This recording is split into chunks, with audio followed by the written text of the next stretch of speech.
A few months ago, I was invited to Ukraine by the Ukrainian Tourist Board, who are currently advertising the war-torn country as a tourist destination. So, I have made it my mission to find out if Ukraine could actually be a viable place for your next holiday. And I set off on a road trip across the country. Unfortunately, we didn't have the budget for copyright, so I've gone ahead and I've made my own map of Ukraine. And my journey began here in the southwest, in Uremche. It was a swift border crossing into Ukraine, but of course not everyone was welcome. Soon I arrived at my first stop.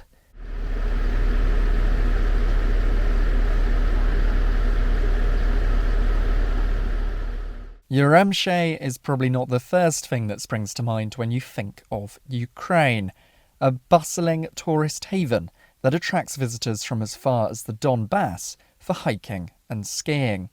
Here, there are a few reminders of war. Right, so I'm off on an excursion today. It's actually an organised tour to a local waterfall. There's currently a power cut. There's been a power cut since this morning really, which means no water either.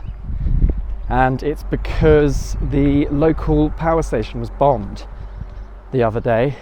So there we go, yeah, direct result of an airstrike. Me, Ross Kemp, and Ukraine's very own King Charles ventured to the Huck, a waterfall named for its distinctive sound. After the waterfall, we paid a small toll to enter what appeared to be someone's back garden to look at a giant child's swing.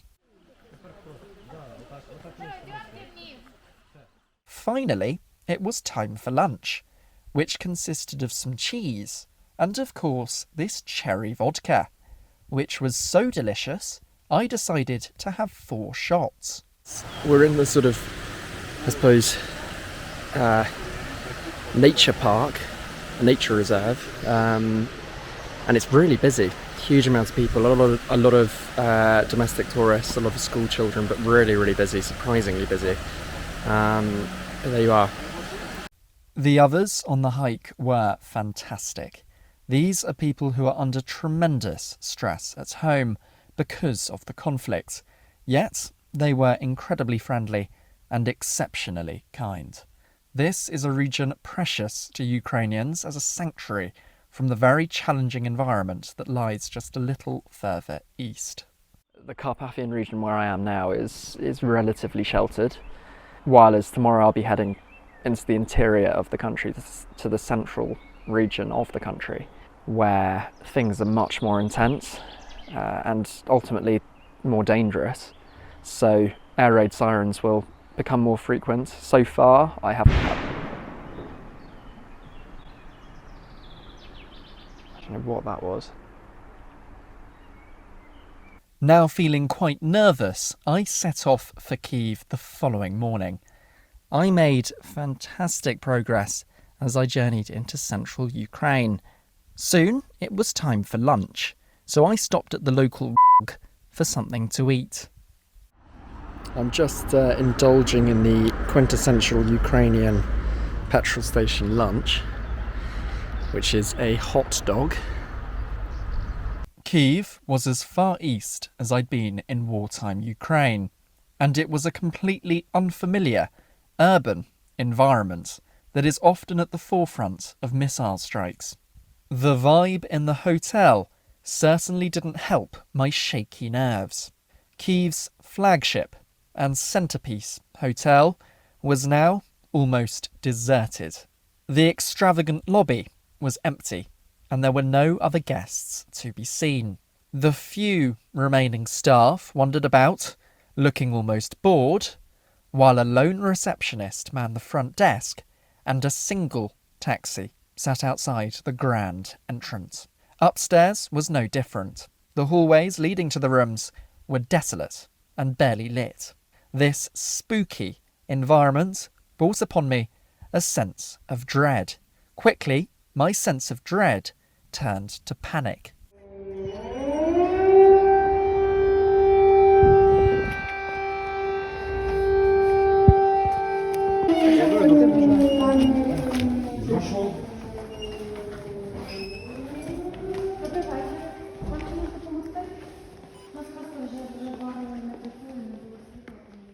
Many reputable hotels in Ukraine have their own place to escape the bombs. As this particular venue was constructed at the height of the Cold War, its air raid shelter was built to withstand a nuclear bomb. The shelter contained all the comforts of modern life: seating, a shower, a loo, and a varied selection of gym equipment.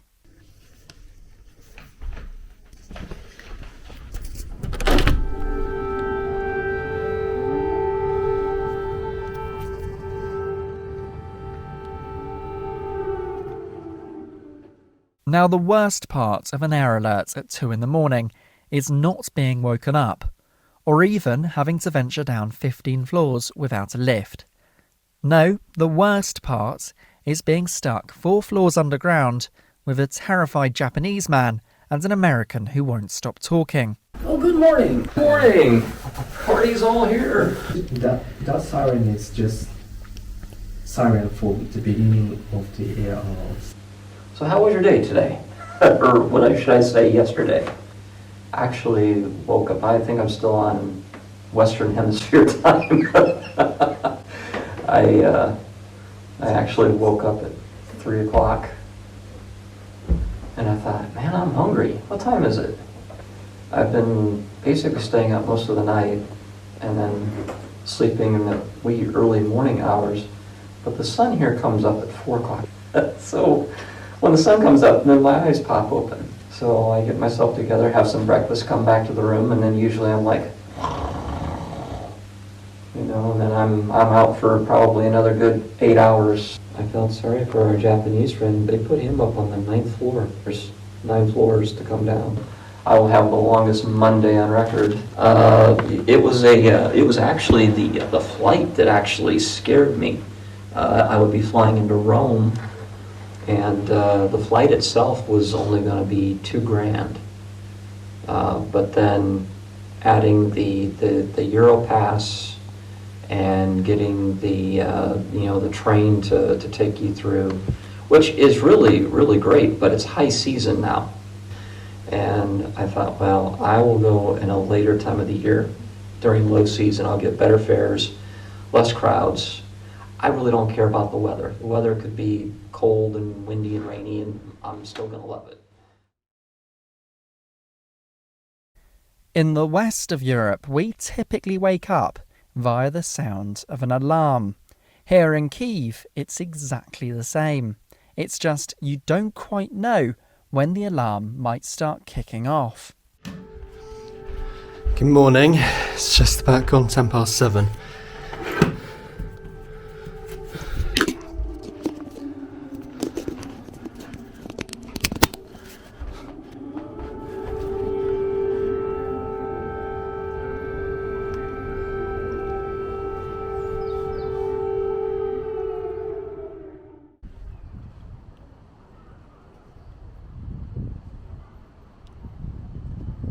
Kyiv has adapted to a new normal. Although the air raid sirens, power cuts and constant threat of a missile strike might seem downright bizarre to an outsider, to the locals this is now just city life. Hello and good evening from a sweltering Kyiv, a city I was perhaps slightly surprised to find as almost completely normal. It's a modern European bustling city. However, being here, you do notice a few eccentricities. One of these eccentricities is Kyiv's unique soundtrack.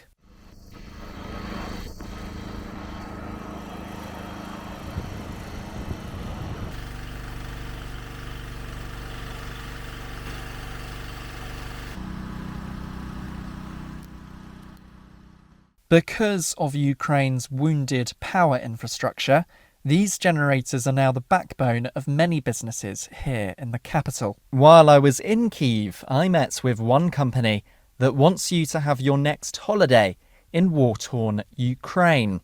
They'll even organise a full package tour for you.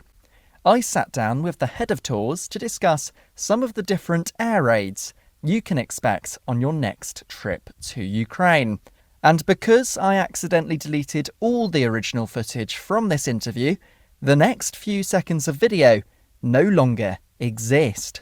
In Ukraine we have different air raids. It can be just regular, but it can be the massive missile and bomb attack.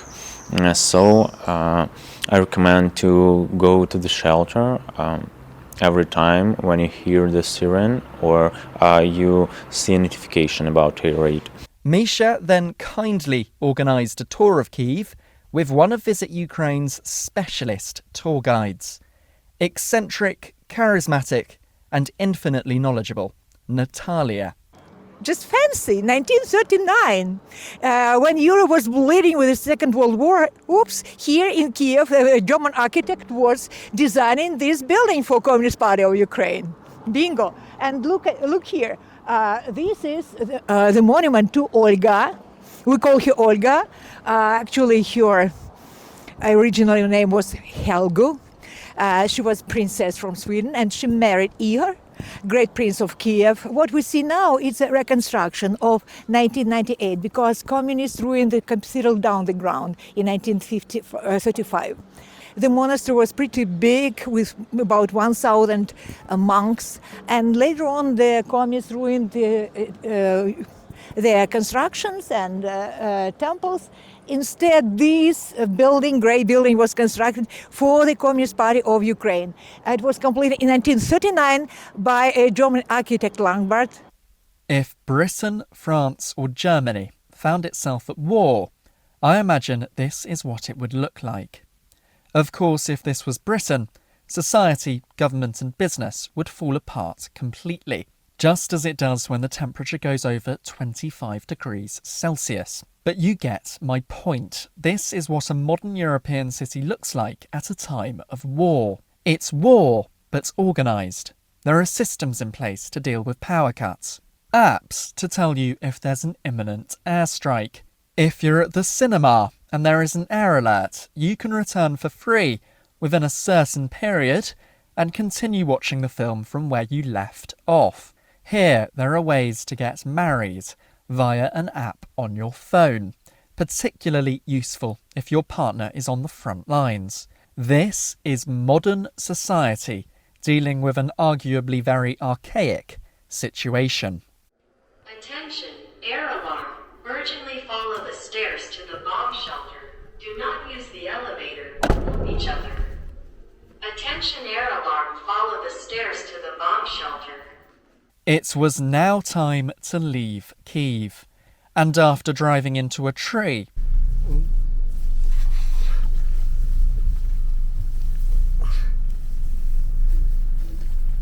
I joined the eerily quiet main eastbound road out of Ukraine's capital. My next stop was the seaside town of Odesa, famous for its UNESCO Heritage City Centre, and for being a place too scary for Grant Shapps. To get there, the obvious route would be the motorway linking Kyiv to the southern port city. However, in an effort to make this film more interesting, I thought I'd take a journey deep through the provinces of central Ukraine. That evening, I arrived at the overnight halt in Kremenchuk, an industrial city best known in the west of Europe for a notorious airstrike on a shopping centre 2 years ago. My hotel happened to be directly opposite a vacant patch of land. This is the site of the former shopping centre. I don't know if you can hear that, I'm just filming some B-roll for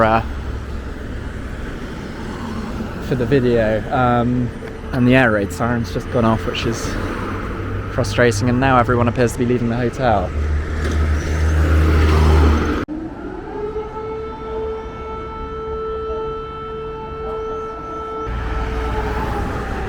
It does seem people have started driving a lot faster. I don't know if that's because of the alert or...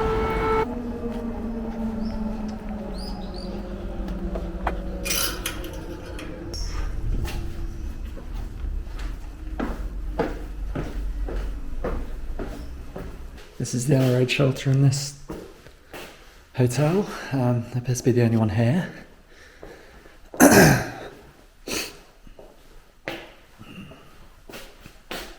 Lovely.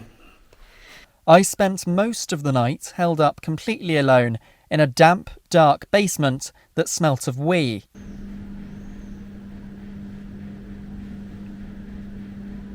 I left Kremenchuk the following day with the aim of arriving in Odesa by nightfall. Soon, it was time for a particularly dramatic mission report. There's been an air raid alert in Mykolaiv region, Mykolaiv Oblast. And I don't particularly want to drive through the city to get to Odesa when there's an air raid alert. So we're having to go slightly cross-country. This turned out to be a shockingly bad idea. I ended up on a road that hadn't been repaired since 1987. So this road, I imagine, in the Soviet era, would have been a major arterial road. It would have been tarmac. I've seen a number of Soviet bus stops on the road, and when you approach a junction, the road gets even wider. It's already pretty wide, but it gets even wider. But this is a perfect example of what happens if you don't maintain a road for 30, 40 years. It just turns into rubble, which is what this is.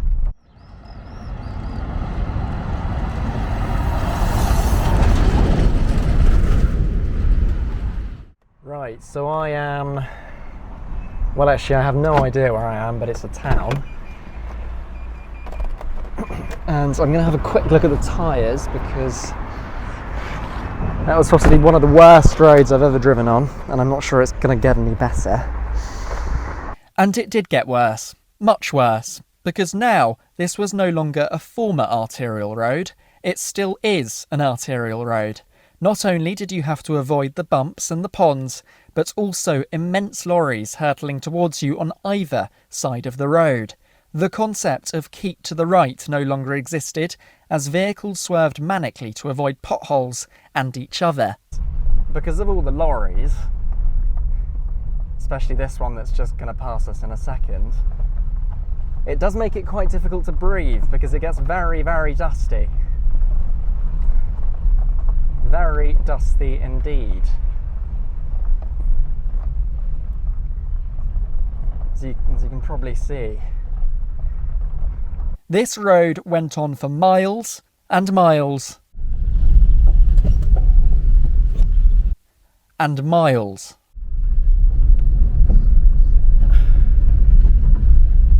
Much to my relief, the road eventually transformed into a beautiful stretch of fresh tarmac.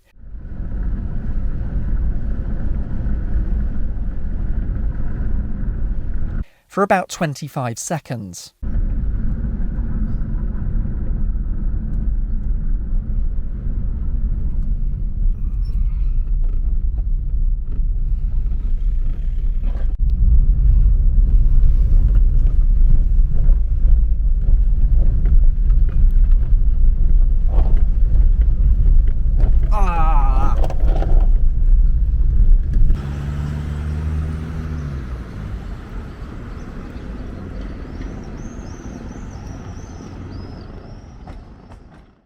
I'd say the highlight of Odesa is its city centre.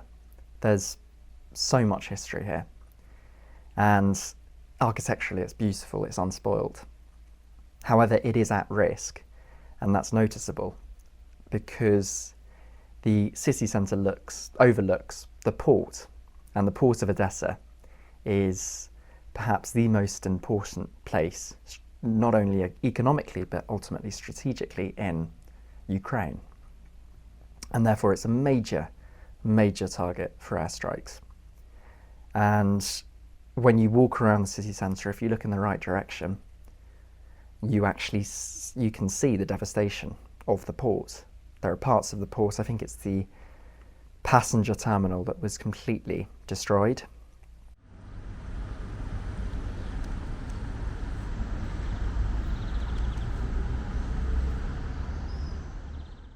Odesa has long been celebrated for its cultural value, and the charming port city is a place on the bucket list of many avid travellers. But even at the height of summer, what was once Ukraine's epicentre for international tourism is now almost lifeless.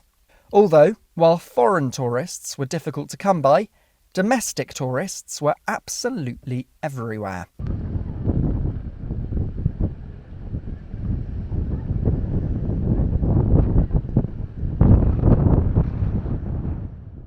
Even with the very real possibility of rogue sea mines, here in Ukraine's Benidorm, the beaches were absolutely packed, and there was no lack of daring adults and children taking a dip in potentially explosive seawater. After a short stint in Odesa, neighbouring city Mykolaiv would be my home for the next few days. Mykolaiv was less than 2 hours' drive from Odesa, yet, being only a few dozen miles away from the front lines, it was a completely different world. This was the hotel I was supposed to stay in. It had been bombed a few days before my arrival. And this was second choice.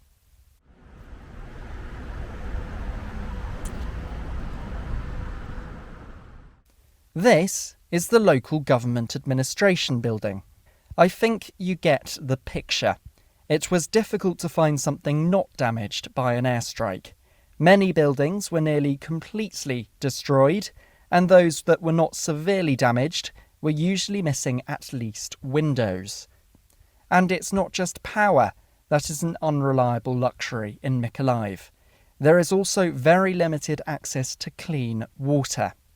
Hello and good morning from northern Mykolaiv, where a public water tank has just been opened for the city's residents who have not had access to proper clean water for over a year now because of damage to the local reservoir thanks to Russian strikes.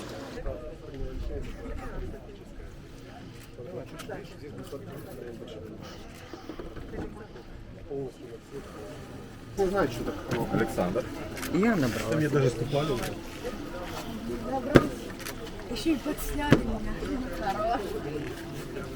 This water tank has been installed by 4UA and their partners, a local family-run humanitarian organisation.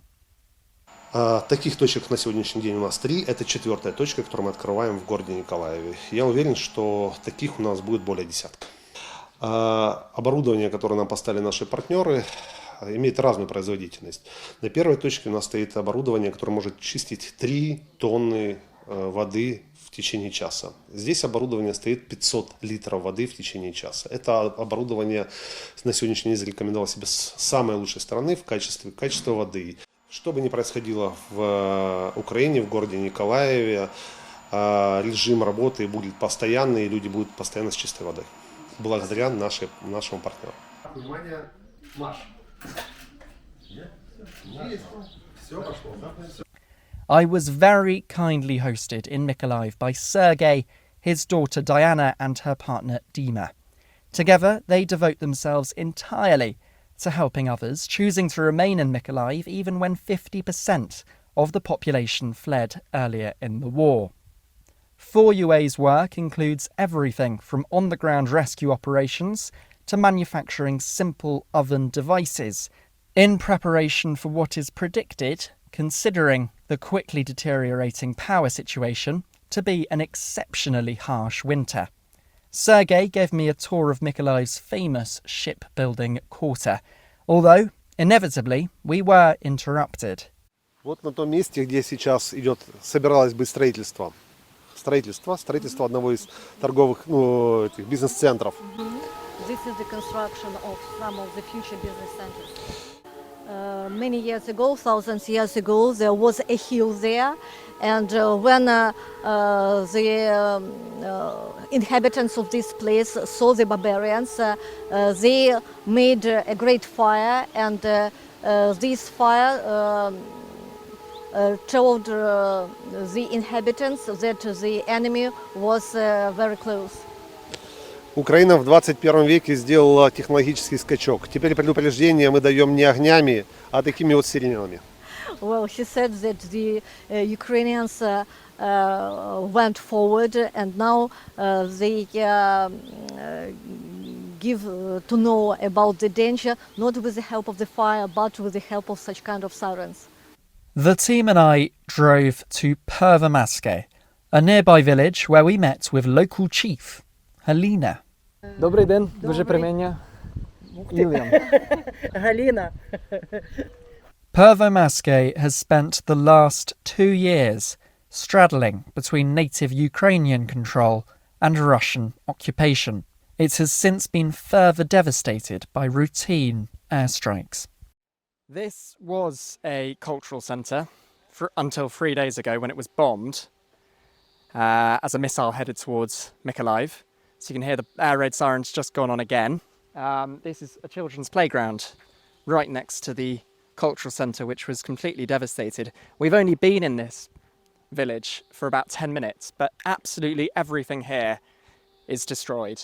The road signs are destroyed, the school is destroyed, the houses are destroyed, yet the locals are resilient. I've been seeing them cleaning up rubble. This was the most extreme place I'd ever been to.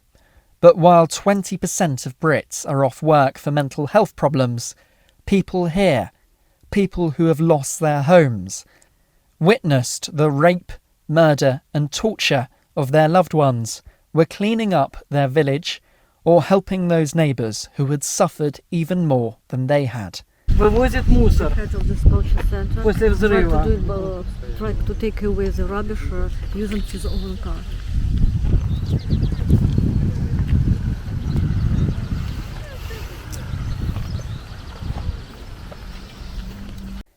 This used to be a school. Then it became a place where Russian soldiers would camp, take drugs, and allegedly target practice on passerby civilians. Well, the bridge. Can you see the wooden bridge? Yes, the wooden bridge. Вот здесь был снайпер. The bridge, the sniper The killed, shoots, yeah, killed yeah. everyone. Дети, взрослые. It doesn't matter if it were Ты хотел, children, чтобы я тебе рассказала. children, grown up, it doesn't matter. He Это killed было us, очень страшно. and it was very awful. Была вода. Знаешь, сколько человек? Сколько человек погибло? По-моему, 4. 4 people. 4, по-моему. 4. Да. Pervomaske is famous for its sugar factory, which acted as a refuge for local families during the village's occupation.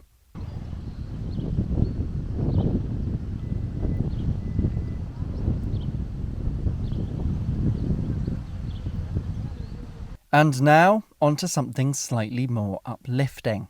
I was invited to tour a local sausage factory to conclude my time in Ukraine. And it's no understatement to say the manager absolutely adored the camera.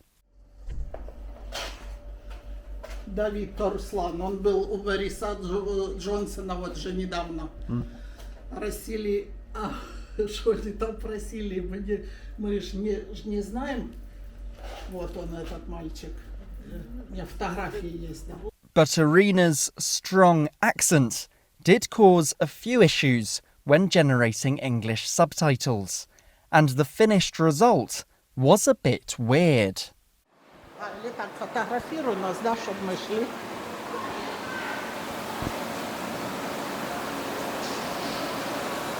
Так, вот это уже у нас готовые сардельки, колбаска для... Сейчас, да.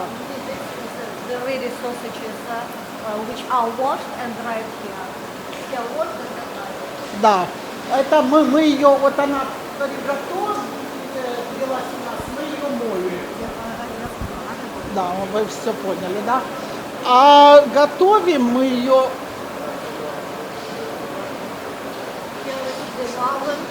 Щипа, натуральная буковая щипа. Мы коптим. At the end of the tour, I was presented with some gifts, including a delicious package of a year's supply of sausages. Хочу угостить наших английских партнеров нашей продукции. Она у нас вкусная и натуральная. And I was also very kindly given a copy of her nephew's book. Нашим лондонским друзьям хочу подарить книгу нашего племянника Руслана Давида о защите Мариуполя. Пожалуйста. Спасибо большое. Спасибо. I set out to Ukraine on a mission, and that mission was to find out if this war-torn country was a suitable travel destination. And after nearly a month of calling Ukraine home, I would argue it is. Ukraine is just overall a fascinating place to go. To witness modern Europe at war, you'll come home with no lack of stories to tell, and a new appreciation for the small comforts we all take for granted. And although there is no part of Ukraine risk-free, it might not be as dangerous as outsiders often perceive. From my admittedly still quite limited experience, the western and central regions are relatively safe, providing you always go into a shelter, follow the curfew, and remain vigilant. The southern regions and Kyiv could be options for more daring travellers. Ukraine is not in any respect an easy or comfortable destination. Getting to the country is challenging because there are no commercial flights. Power cuts are relentless, and unless you are in a high-end hotel, will be very disruptive. You'll have to strategically charge any devices and power banks during those few hours when power is available. And you must always have your phone charged. This will give you information on air raids. Of course, in areas closer to the front lines, such as Mykolaiv, there will also be limited access to water, which could be problematic. Understand that emotionally, travel to Ukraine can be tough. There are constant, morbid reminders of war, suffering and death throughout the country. The greatest challenge for me, however, was sleep. If you want to remain as safe as possible, no matter where you are in Ukraine, you should go into a shelter when needs be. Air raids continue well into the night, and from my experience they seem to be most frequent and remain for the longest time in the early hours. Expect to be woken up several times during the night by the terrifying sound of an air raid siren, and to lose hours of sleep stuck in a shelter on a routine basis. Travel to Ukraine could be a fascinating, economical and exceptionally unique trip if well planned. But it won't be for everyone.